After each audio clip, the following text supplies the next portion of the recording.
My name is Carl, 34 years old, and I've built my life around family despite the complications. As a successful software developer, funding our annual Christmas gatherings became my tradition, my way of showing love when words failed. This year I'd reserved a $15,000 luxury cabin in Park City, planning every detail to perfection. Then came that unexpected call from Dad. "You're not invited to Christmas this year," he snapped coldly. "Fine," I replied, while quietly transferring the funds back into my account. Before continuing with my story, drop a comment telling me where you're watching from, and hit that subscribe button if family drama hits close to home. Trust me, you'll want to see how this unfolds. I grew up in a modest neighborhood in Denver, where keeping up appearances mattered more than actual happiness. Our two-story house on Maple Street looked perfect from the outside, but inside tension constantly simmered beneath the surface. My father George worked as a bank manager, a position that gave him just enough authority to fuel his controlling nature at home. Every decision, from what car we drove to what college I would attend, required his approval. He ruled our household with criticism disguised as guidance, believing that pointing out flaws was the best motivation. My mother Linda played the eternal peacekeeper. Whenever Dad's criticism became too harsh, she would swoop in with a gentle "George, please," or distract him with questions about work. She mastered the art of diffusing situations before they exploded, but never actually addressed the underlying issues. Over decades of marriage, her once vibrant personality faded into the background of our family portrait. Then there's my older sister Rebecca, always the golden child. 3 years my senior, she excelled at everything naturally. Straight-A student captain of the debate team and eventually a successful attorney, Rebecca received praise that I only heard in my dreams. "Why can't you be more like your sister?" became the soundtrack of my childhood. Dad never missed an opportunity to compare us, always finding me lacking. My younger brother Jason took a different path altogether. 5 years younger than me, he rejected Dad's expectations entirely. He dropped out of college to pursue music, bouncing between bands and bartending jobs. While I admired his courage to follow his passion, his financial instability became another point of contention in our family. Dad called him the disappointment, but at least Jason had the freedom of lowered expectations. As for me, I carved my own path through quiet determination. When Dad refused to help with college tuition unless I studied business like him, I earned scholarships and worked night shifts at a local diner. I chose computer science, fascinated by the logical world of coding, where problems had clear solutions, unlike family dynamics. After graduation, I climbed the corporate ladder methodically, eventually landing a senior developer position at a financial software company that doubled my salary overnight. Success came as a surprise to everyone except me. I had always known I could achieve it, but my family had become so accustomed to seeing me as the middle child, the average one, that my accomplishments seemed to confuse them. Dad would introduce me as Carl. He works with computers, reducing years of hard work to a vague description. 5 years ago, when I received a substantial year-end bonus, I decided to use it to organize our first family Christmas vacation. Initially, it was an impulsive decision, a way to finally contribute something meaningful that Dad couldn't diminish. I rented a cabin in Aspen, coordinated everyone's schedules, and even arranged for Mom's favorite holiday dishes to be catered. To my surprise, everyone came, and for 3 days we functioned almost like the family I had always wished we were. That first Christmas trip established a tradition. Each year I would find a new destination, always covering all expenses. Mom would call it Carl's gift to the family, while Dad would simply nod, as if my financial contribution was expected rather than appreciated. Rebecca would bring her expensive wine, and Jason would bring his newest girlfriend, and somehow we would coexist peacefully for a few days before returning to our normal dynamics. These gatherings weren't perfect. Dad still managed to slip in comments about my choice of rental properties or question why I remained single while less successful men managed to find wives. But these trips gave us all something to look forward to. A structured way to maintain family connections, without the daily friction of closer contact. Money had always been Dad's primary tool for control. Growing up, he would dangle financial support like bait, attaching strings to everything from allowance to college funds. When I started funding our Christmas gatherings, I naively thought I was breaking that pattern. Instead, I realized later that I had simply reversed our roles while maintaining the same unhealthy dynamic. I was still seeking his approval, just using my own money as the vehicle. Despite this realization, I continued the tradition, convincing myself that this year would be different. This year, with the perfect location and enough planning, I would finally earn the approval I had sought for decades. The luxury cabin in Park City represented more than just a vacation spot. It symbolized my desperate hope that financial success could somehow translate into familial acceptance. The search for the perfect Christmas venue began in July. While most people were focused on beach vacations and barbecues, I spent my evenings scrolling through luxury rental websites, comparing amenities and locations with the precision of a military operation. Park City emerged as the ideal destination almost immediately.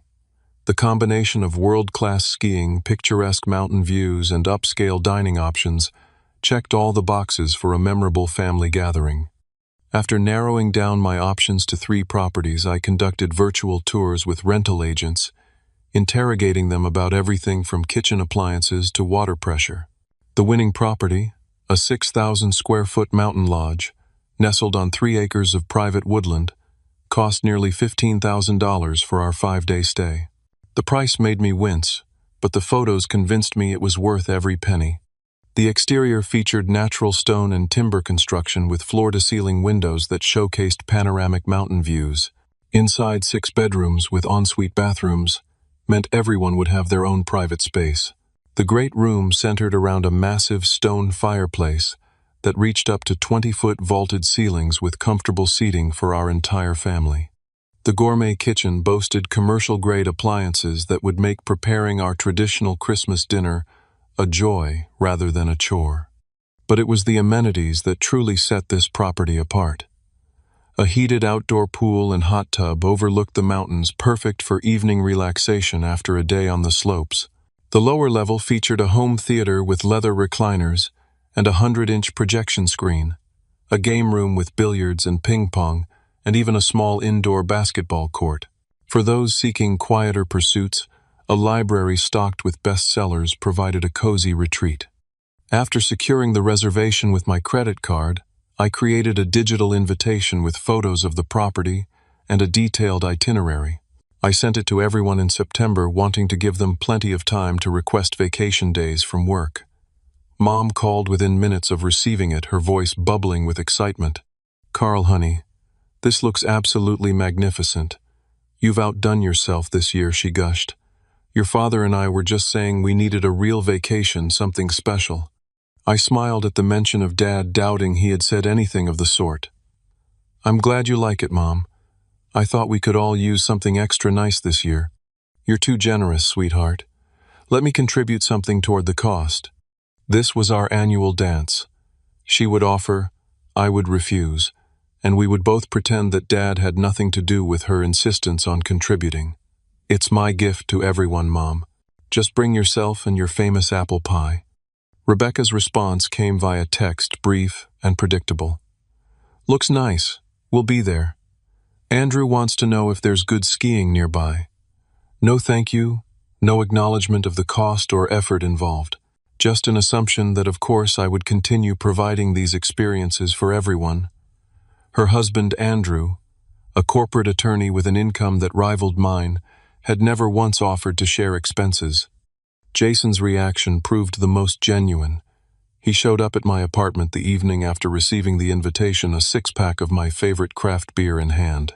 As we sat on my balcony overlooking the city lights, he admitted that without my invitation, Christmas would have been just another day for him. "I got laid off last month," he confessed, picking at the label on his beer bottle. "The band's not bringing in much and rent's due next week. I was about to call Mom for a loan." The shame in his voice was palpable. "Stay with me until you find something else," I offered immediately. "The spare room is just collecting dust anyway." Jason's eyes, so similar to my own, filled with gratitude. "This Christmas trip means a lot, Carl. Not just the free vacation, but knowing someone believes in me enough to include me in family stuff even when I'm a mess." That conversation with Jason fueled my determination to make this Christmas perfect.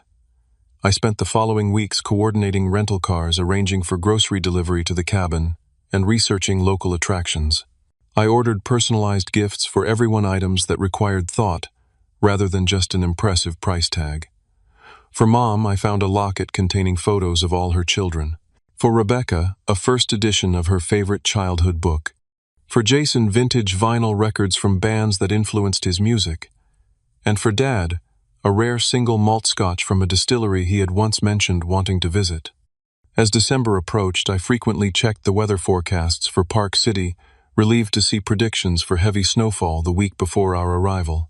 Perfect powder conditions would surely impress Dad, an avid skier who had taught all of us to navigate the slopes during childhood weekends in Colorado. The $15,000 required for this vacation represented 2 months of careful saving on my part. I had delayed purchasing a new car and passed on a weekend trip to California with friends, prioritizing this family gathering above all else. The money wasn't just currency. It represented my hope that this Christmas would finally bridge the emotional distance between my father and me. 3 weeks before our departure date, I confirmed all the details one final time. The rental agency assured me that the property would be decorated for Christmas, including a 10-foot tree in the great room. The grocery delivery service had my extensive list of everyone's favorite foods. The local ski resort had our equipment rentals and lessons scheduled. Everything was perfectly arranged, a testament to my planning skills and desire to create lasting memories. If only I had known that none of us would ever see that beautiful mountain lodge. The call came on a Tuesday evening as I was finalizing some work projects before the holiday break. When my phone displayed Dad calling, I felt the familiar mixture of hope and anxiety that his calls always triggered. Taking a deep breath, I answered with forced cheerfulness. "Hey Dad, what's up?" "Carl." His voice sounded unusually upbeat. "Just checking in about the Christmas trip. Everything's still on track." This unexpected interest in my planning caught me off guard. Dad rarely called just to chat, and he had never before expressed curiosity about trip details. "Yes, everything's confirmed. The cabin looks amazing from the photos. You and Mom will have the master suite on the main floor, so no stairs to worry about." About that, he continued, his tone shifting slightly. "I've been thinking we should invite some additional people. My golf buddies Ron and Phil mentioned they don't have solid Christmas plans. Their families are great, and it would make for a more lively gathering." I hesitated, calculating quickly. "Dad, the cabin has 6 bedrooms. We're already using 5 with our family. There wouldn't be room for additional families. Surely there's some way to make it work. The boys could bunk together like when they were kids, or you could look for a bigger place." The implication that I should either compromise our comfort or spend even more money just to accommodate his friends sparked frustration, but I kept my voice even. "The reservation is already confirmed. I carefully selected this property based on our family's needs. Maybe next year we could plan for a larger group if that's something everyone wants." Silence stretched across the line for several seconds before Dad spoke again, his voice now carrying that cold edge I knew too well. "Actually, Carl, I've been meaning to talk to you about something else. Your mother and I discussed it, and we think it might be better if you sit this Christmas out." The words hit me like a physical blow. "What? You've been rather negative lately, always bringing up problems from the past, making everyone uncomfortable. Christmas should be a happy time, and frankly, you tend to bring down the atmosphere." My mind raced to understand what he was referring to. During our last family dinner 2 months ago, I had gently suggested that Rebecca might consider Jason's feelings before criticizing his career choices. That brief comment had resulted in Dad lecturing me about stirring up trouble.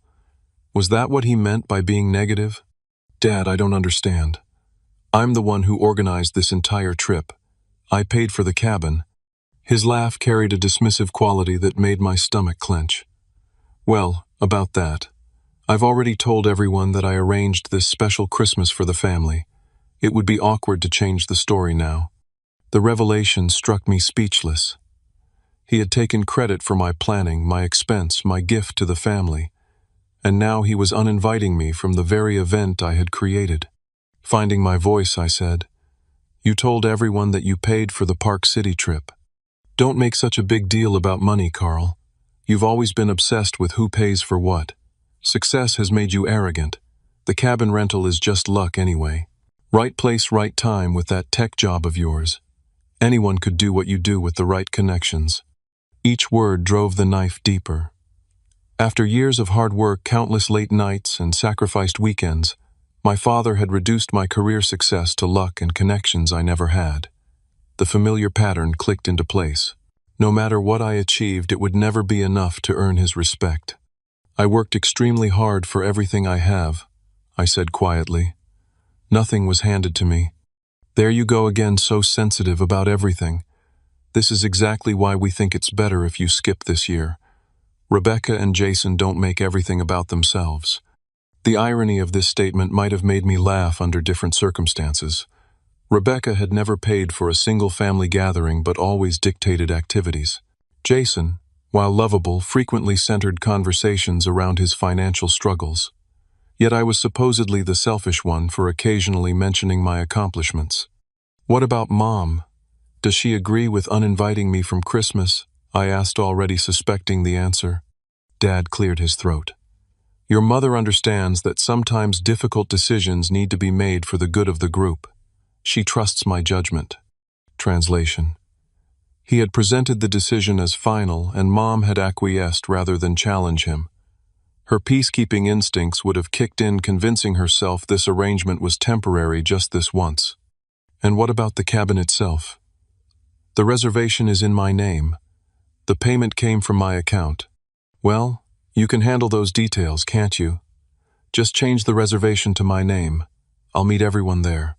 The audacity of this request momentarily stunned me. He expected me to facilitate my own exclusion, to transfer ownership of a $15,000 reservation without complaint.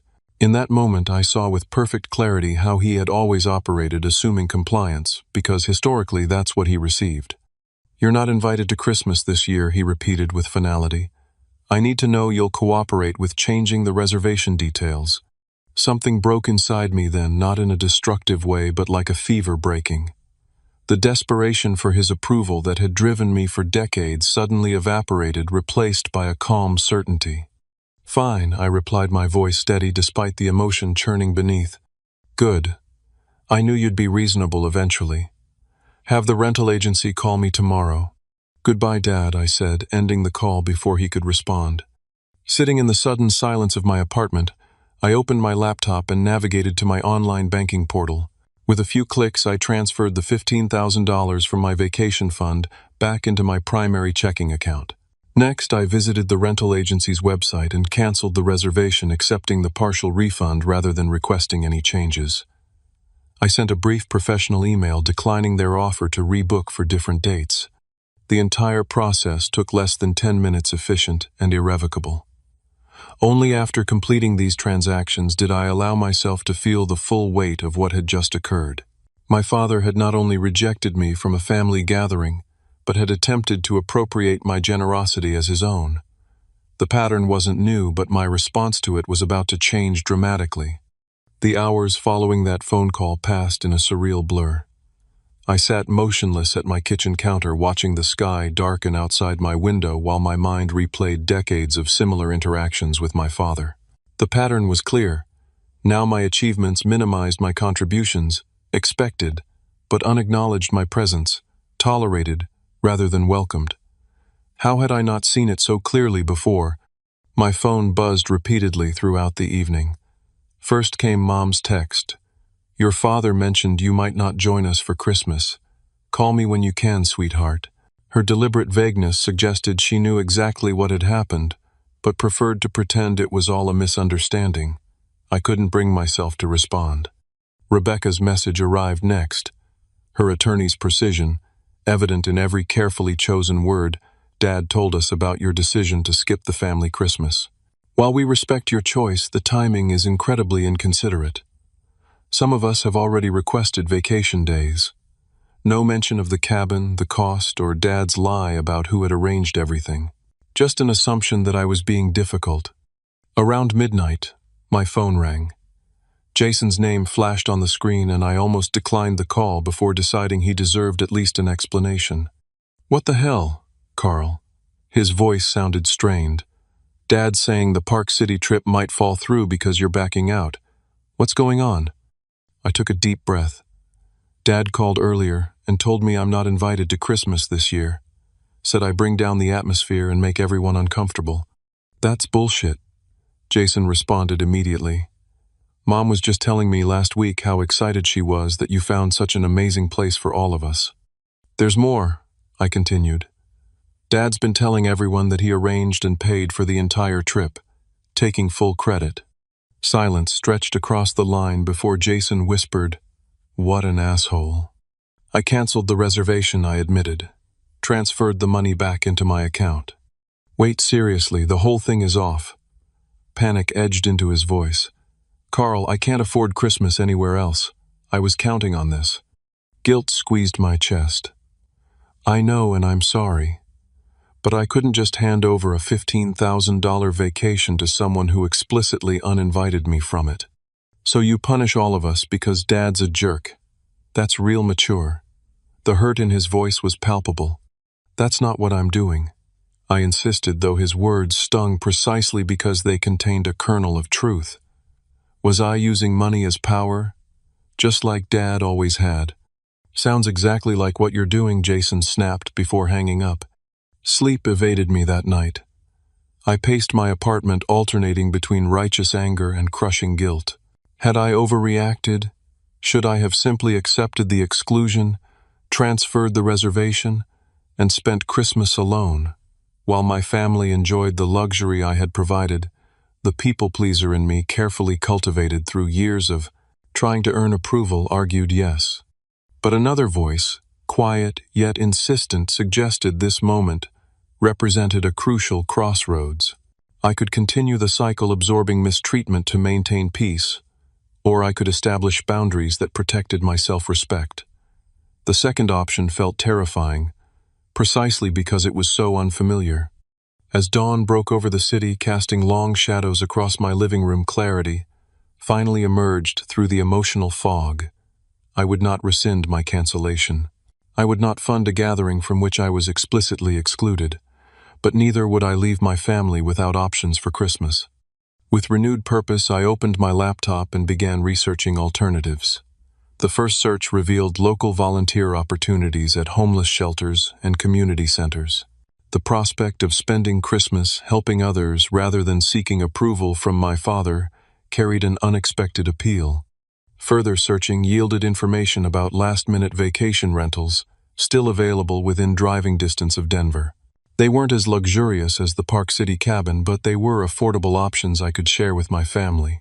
They could choose to book one themselves, demonstrating whether the gathering was truly about being together or simply about enjoying luxury at my expense. By morning, I had compiled all this information into an email draft. Before sending it, I made one final decision that felt both terrifying and liberating. I would spend Christmas volunteering regardless of what my family chose to do. For once, my plans would not revolve around their approval or participation. With trembling fingers, I pressed send, launching my declaration of independence into the digital void. The response would surely be swift and emotional, but for the first time in my adult life, I felt prepared to weather the storm without compromising my newly discovered boundaries. The email I composed that morning represented the most honest communication I'd ever shared with my family. After explaining that I had canceled the Park City reservation following Dad's call, I outlined the available alternatives without offering to finance any of them. I concluded with a simple statement: I'll be volunteering at Riverside Community Shelter on Christmas Day. You're all welcome to join me if you'd like to start a new tradition based on giving rather than receiving. I had barely finished my morning coffee when my phone rang. Mom's name appeared on the screen, and I answered with a deep breath, bracing myself. Carl, sweetheart, her voice wavered between concern and panic. There must be some misunderstanding. Your father would never uninvite you from Christmas. He did, Mom. His exact words were, "You're not invited to Christmas this year." Then he asked me to transfer the reservation to his name so everyone else could still enjoy it. He was probably just having a bad day, she offered, falling into her familiar role as peacekeeper. You know how he gets when his back is bothering him. If you call him now, I'm sure you two can work this out. This isn't about one bad day. It's about a pattern that's existed my entire life. Nothing I do is ever good enough, but everything I provide is expected without appreciation. That's not true, she protested weakly. Your father is very proud of you. He just doesn't know how to show it. Mom, he literally took credit for arranging and paying for the entire Park City trip. He lied to all of you. Her silence confirmed what I suspected she had known all along. He was just trying to surprise everyone. She finally said, Men have their pride, Carl. You know that. My pride matters too. My contributions matter. And my presence at family gatherings shouldn't be conditional based on Dad's mood or whether I've recently challenged him. Please reconsider, she pleaded. Rebecca's children have been talking about this trip for weeks. Jason needs this family time. Can't you just apologize to your father and rebook everything? The guilt trip was so familiar I could have recited it along with her. Everyone else's needs and feelings mattered more than mine. Peace at any price was the family motto, and I was expected to pay that price repeatedly. I'm not apologizing for something I didn't do wrong, I stated firmly. And I'm not rebooking a $15,000 vacation for people who don't appreciate it or want me there. We do want you there. Your father was just. Mom, I interrupted gently. I need to go. I have meetings all morning. I love you, but my decision is final. After ending the call, I silenced my phone and focused on work, grateful for the distraction. When I checked my messages that evening, I found a voicemail from Dad that confirmed I'd made the right choice. Carl, your mother is extremely upset about this childish stunt you're pulling. Canceling a family vacation out of spite shows exactly the kind of negativity I was talking about. I expected better from a son of mine. Call me when you're ready to act like an adult. No apology, no acknowledgement of his lie, just more criticism and an expectation that I would eventually cave to his demands. The familiar anger rose within me, but this time it was accompanied by something new: pity. I pitied the man who could never appreciate the family he had because he was too busy maintaining control. Rebecca's response came as frigid silence. No calls, no texts, just a pointed absence of communication that spoke volumes. She had sided with Dad as she always did. The golden child protecting her position in the family hierarchy. Jason, however, surprised me. 3 days after our heated phone conversation, he knocked on my apartment door, unannounced, his expression a mixture of frustration and confusion. We need to talk, he announced, brushing past me into the living room. What exactly happened with Dad? I'm getting different stories from everyone. I recounted the phone call verbatim, including Dad's claim that he had arranged the entire trip and his request that I transfer the reservation to his name after uninviting me. Jason paced the room as he listened, running his hand through his hair in the nervous gesture we'd both inherited from Mom. When I finished, he collapsed onto my sofa with a heavy sigh. That tracks with the Dad I know, he admitted. But did you have to cancel everything? Mom's devastated and the kids were really looking forward to it. I understand that, I replied, sitting across from him. But think about what Dad was really asking. He wanted me to pay $15,000 for a vacation I wasn't allowed to attend, while he took full credit for my generosity. Would you have agreed to that? Jason winced. When you put it that way, no. But it still feels like everyone else is collateral damage in this fight between you and Dad. That's exactly how he wants it to feel, I explained. He's counting on family pressure to make me give in. If I rebook everything now, what message does that send? That he can treat me however he wants because I'll always back down. So this is about pride. It's about self-respect, I corrected. About setting boundaries that protect my mental health. I've spent my entire adult life trying to buy Dad's approval through generous gifts and family trips. It hasn't worked. It will never work. And continuing to try is just self-destructive at this point. Jason studied me for a long moment before nodding slowly. I get it. I really do. It's why I moved 1,000 miles away for college and why I chose music instead of banking. Different approach to the same problem. Exactly. You physically distanced yourself. I'm finally creating emotional distance. So what now? Christmas is 2 weeks away. Mom keeps calling me, crying about how the family is falling apart. The family was never really together, I pointed out. We just pretended during those trips and holiday gatherings. Dad controlled everything. Mom smoothed things over Rebecca, played the perfect daughter. You rebelled, and I tried to buy approval. That's not healthy family dynamics. Jason's expression shifted from frustration to understanding. And you're really going to volunteer at a shelter on Christmas? Yes. I need to break the pattern completely. Create new associations with the holiday that aren't tied to family drama. Bold move, he admitted. Not sure I could do it. You don't have to. The alternatives I sent are affordable options if you all want to still get together. Jason shook his head. Without your funding, it's not happening. Dad won't pay for everyone, and Rebecca only spends money on herself and her kids. Mom couldn't afford it on her own. The reality of his statement reinforced my decision. Without my financial contribution, the family Christmas simply wouldn't exist. That dependency had created an unhealthy dynamic that needed to end for everyone's sake. As Jason left that evening, he paused at the door. For what it's worth, I think you're doing the right thing. Difficult but right.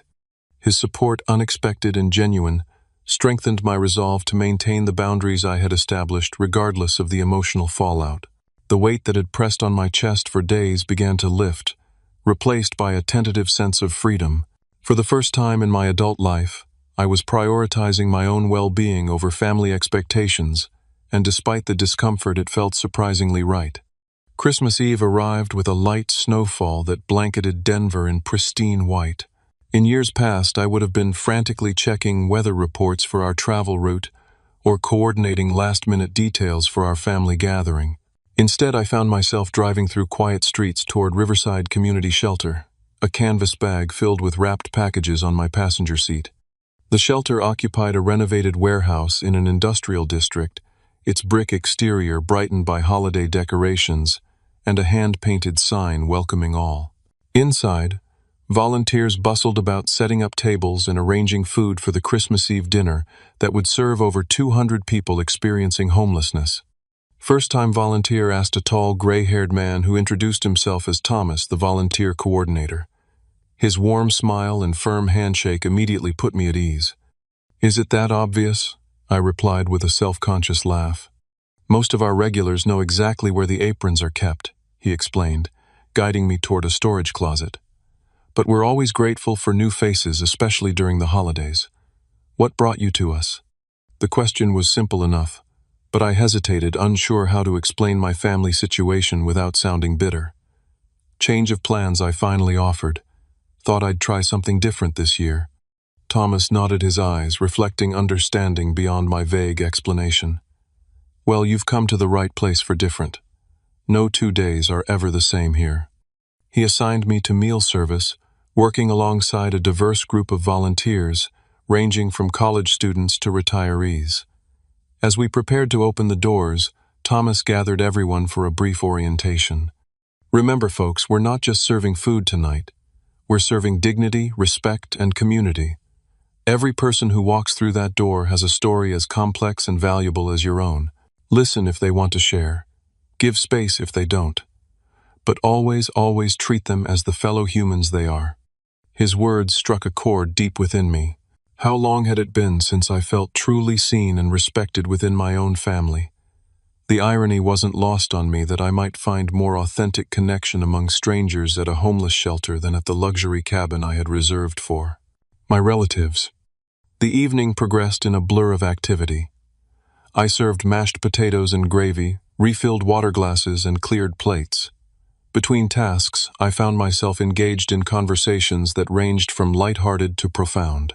An elderly woman named Martha shared stories of her career as a schoolteacher before medical bills claimed her savings and eventually her home. A young man called Darius explained his passion for poetry, reciting verses he had composed while staying at the shelter. "You're pretty good at this for a first-timer," observed a volunteer named Sarah as we restocked napkins. "Most newbies are overwhelmed by the end of the first hour." "I think I needed this more than I realized," I admitted. Focusing on others' needs puts my own problems in perspective. As the dinner service wound down, Thomas approached me with 2 cups of coffee. "Break time," he announced, gesturing toward a quiet corner. "You've been working non-stop for 4 hours." We sat on folding chairs, watching the shelter residents enjoying their meals and the live music provided by a local church group. The atmosphere carried a warmth that transcended the institutional setting, creating a genuine sense of community among people united only by circumstance and humanity. So Thomas began ready to share what really brought you here on Christmas Eve, when most people are gathered around their own dinner tables. Something about his gentle directness broke through my reticence.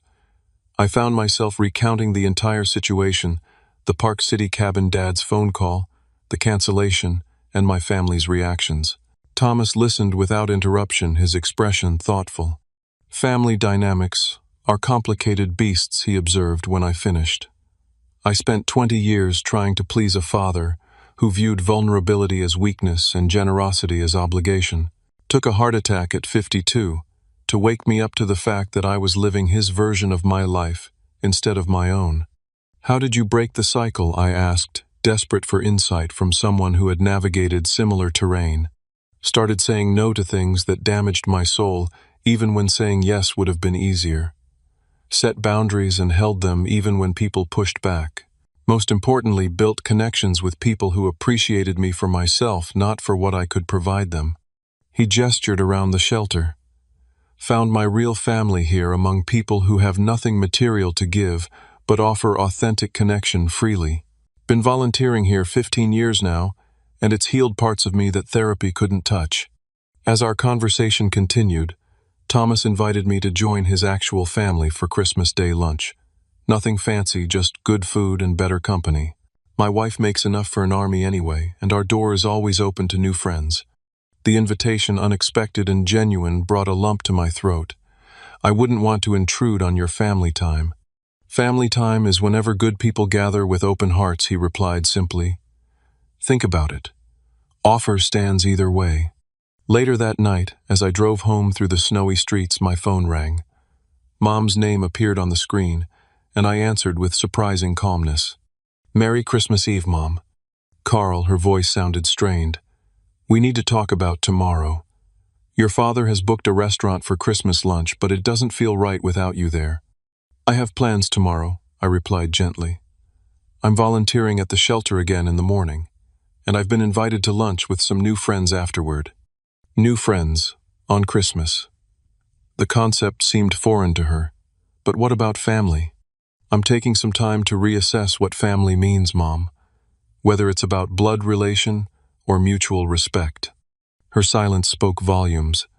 Finally, she whispered, I miss you, Carl. Christmas doesn't feel the same. I miss you too.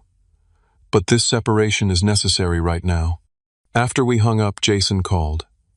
Unlike Mom's emotional appeal, his voice carried a surprising note of admiration. Just checking in, he said casually. Dad booked some overpriced restaurant for tomorrow. Rebecca's kids are throwing tantrums about not getting a white Christmas. Thought you'd enjoy the update. I laughed, despite myself. Sounds about right. How are you doing with it all? Actually, I've been thinking a lot about what you said, about setting boundaries and self-respect. It's making me reconsider some things in my own life. His words confirmed what I was beginning to understand. My stand wasn't just for me. It potentially created space for others in the family to examine their own patterns and make different choices. Christmas morning arrived with a text from Rebecca, the first communication since I'd canceled the trip. Your absence is noticeable. Perhaps we can talk after the holidays about expectations going forward. Not warm, not apologetic, but a tiny crack in her usually impenetrable facade. As I prepared to return to the shelter, I reflected on how differently this Christmas was unfolding from what I had planned. Instead of seeking approval in a luxury cabin, I was finding connection in a repurposed warehouse. Instead of walking on eggshells around my father, I was establishing healthy boundaries. The pain of family rejection remained, but alongside it grew something unexpected, a sense of authentic peace I had never before experienced during the holidays. January arrived with Denver's characteristic blend of brilliant sunshine and frigid temperatures. The holiday decorations came down, regular routines resumed, and the emotional intensity of December began to fade into memory. I had declined Dad's Christmas Day call and Rebecca's stilted invitation for New Year's Eve drinks, choosing instead to maintain the distance that felt increasingly healthy rather than punitive. 3 weeks into January, Mom called with an invitation I hadn't expected. "I'm hosting a family dinner this Saturday," she announced with forced cheerfulness. "Nothing fancy, just pot roast and your favorite apple pie. It would mean a lot if you came." The invitation triggered immediate anxiety. "Will Dad be there?" "Of course," she replied, a note of tension entering her voice. "He's your father, Carl. This separation has gone on long enough. It's time to mend fences." In the past, this appeal would have been enough to make me acquiesce, prioritizing family harmony over my own well-being. But 3 weeks of boundary enforcement had strengthened my resolve. Has Dad acknowledged what happened? Has he apologized for lying about the Park City trip, or for uninviting me from Christmas? Her hesitation told me everything. He's willing to move forward if you are. Sometimes in families we need to let things go without dissecting every word said in anger. I'm not asking for a dissection, Mom. Just a basic acknowledgement and apology. "Please come," she persisted. "For me, if not for him. I miss having my whole family together." The genuine pain in her voice tugged at my heart. While I wasn't willing to pretend nothing had happened, I recognized that completely cutting off contact with my family wasn't the goal either. Creating healthier dynamics required presence and communication, not just distance. "I'll come," I finally agreed. "But I need you to understand that I'm not going back to the old patterns. Things need to change." Saturday evening arrived with a knot of tension in my stomach as I pulled into my parents' driveway. The modest 2-story house looked exactly as it always had, yet everything felt different. I was different. The person who entered this house now carried 3 weeks of boundary-setting experience and a new understanding of self-worth. Mom answered my knock with an enthusiastic hug, pulling me inside, where the familiar scent of pot roast filled the air. "Everyone's in the living room," she whispered. "Jason just arrived, too." I followed her through the hallway, pausing briefly to examine the family photos that lined the walls.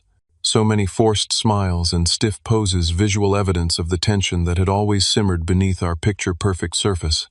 Dad sat in his usual armchair, newspaper folded beside him. He glanced up as I entered, his expression unreadable. "Carl," he acknowledged with a nod, neither warm nor explicitly hostile. Rebecca perched on the sofa, wineglass already in hand.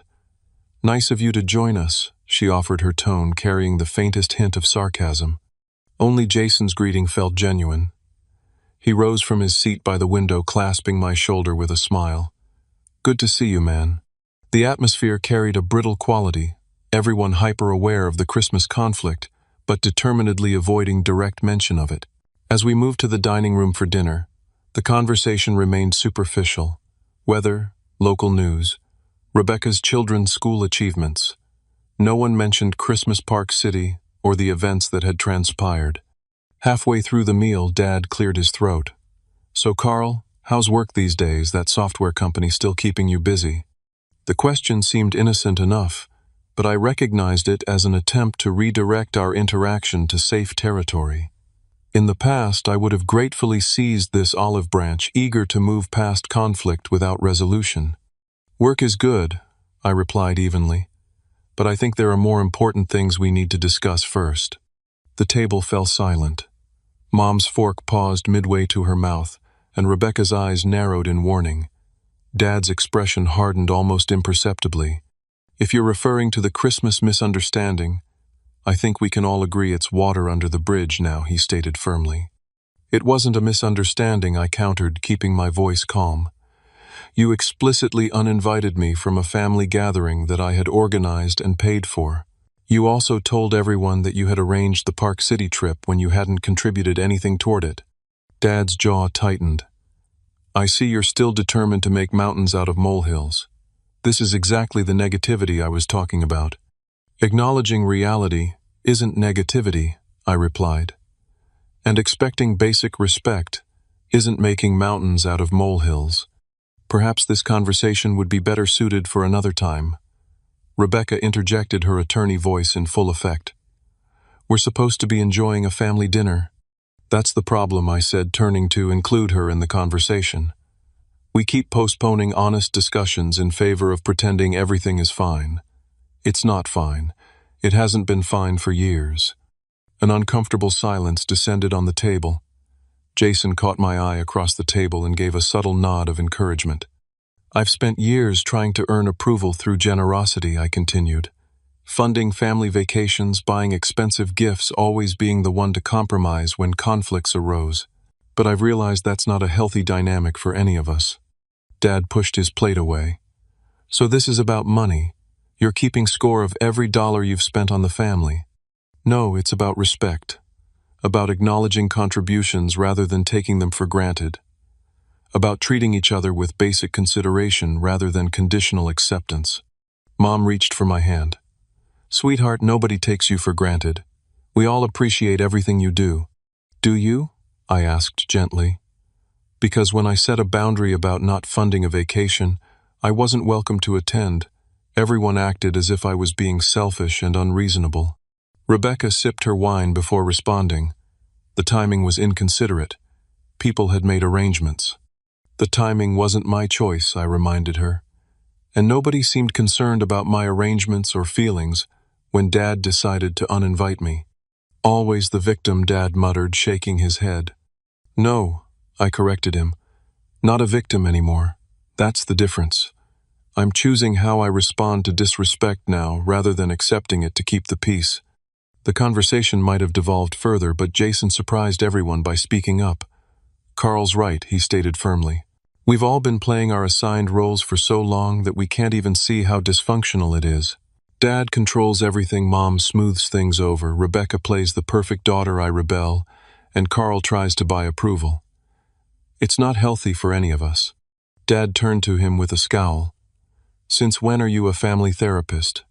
I'm not, Jason shrugged. But I've been thinking a lot since Christmas about why our family only functions when everyone stays in their lane. Why we can't just be authentic with each other, without all the manipulation and power plays. Rebecca set down her glass with more force than necessary. That's an extreme characterization. Is it? I asked. Then why was everyone so quick to believe Dad had funded the Park City trip when he's never paid for a family vacation in his life? Why did no one question that narrative?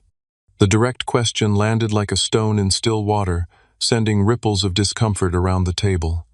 Mom studied her plate, Dad shifted in his chair, and even Rebecca looked momentarily discomfited. Because it was easier, Mom finally admitted, her voice barely above a whisper. Easier than acknowledging the patterns we've created. Her honesty, unexpected and vulnerable, created an opening for genuine conversation. For the next hour, we talked more openly than we had in years. No one stormed out, though. Dad grew increasingly quiet as the discussion progressed. By the time Mom served apple pie, something had shifted in the family dynamic. Nothing was resolved completely. Dad never offered the apology I had hoped for, though he grudgingly acknowledged that communications could have been clearer regarding Christmas. Rebecca maintained that I had overreacted but conceded that Dad shouldn't have taken credit for my contribution. Mom oscillated between defending Dad and validating my feelings, her peacekeeper role deeply ingrained. But something fundamental had changed. I had spoken my truth without backing down, and the family hadn't imploded as a result.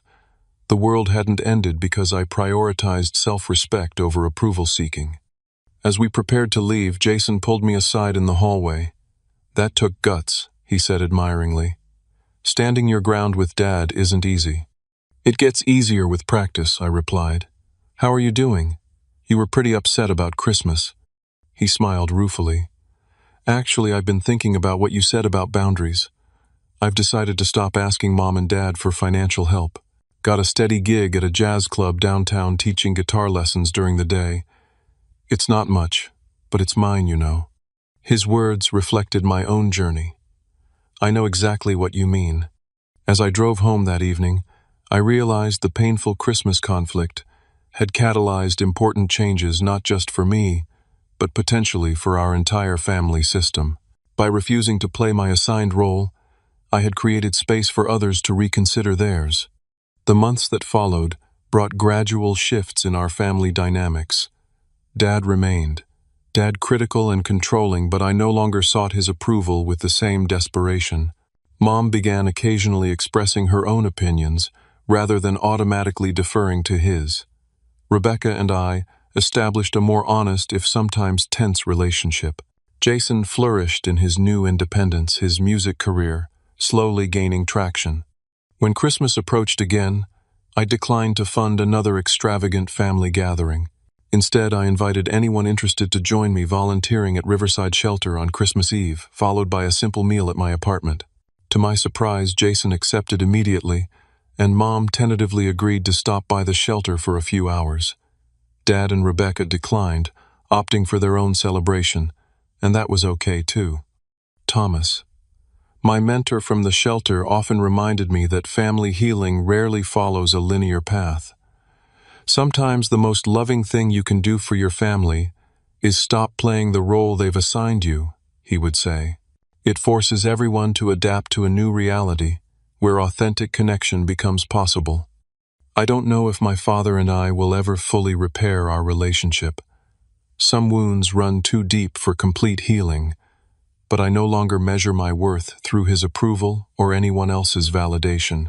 I've learned that sometimes walking away is the strongest way to stand up for yourself, and that true family, whether blood-related or chosen, is built on mutual respect rather than obligation or financial transactions. If you've ever found yourself sacrificing your self-respect to keep the peace in relationships, remember that healthy boundaries aren't selfish, they're necessary. They protect not just you, but everyone involved from harmful patterns that prevent authentic connection. The journey isn't easy, but the freedom on the other side is worth every difficult step. If my story resonated with you, please share your own experiences in the comments below. Have you ever had to set difficult boundaries with family? What helped you find the courage to prioritize your well-being? Don't forget to like this video and subscribe for more stories about navigating life's complicated relationships. Thank you for listening, and remember, you deserve to be treated with respect no matter what role you've been assigned in your family's story.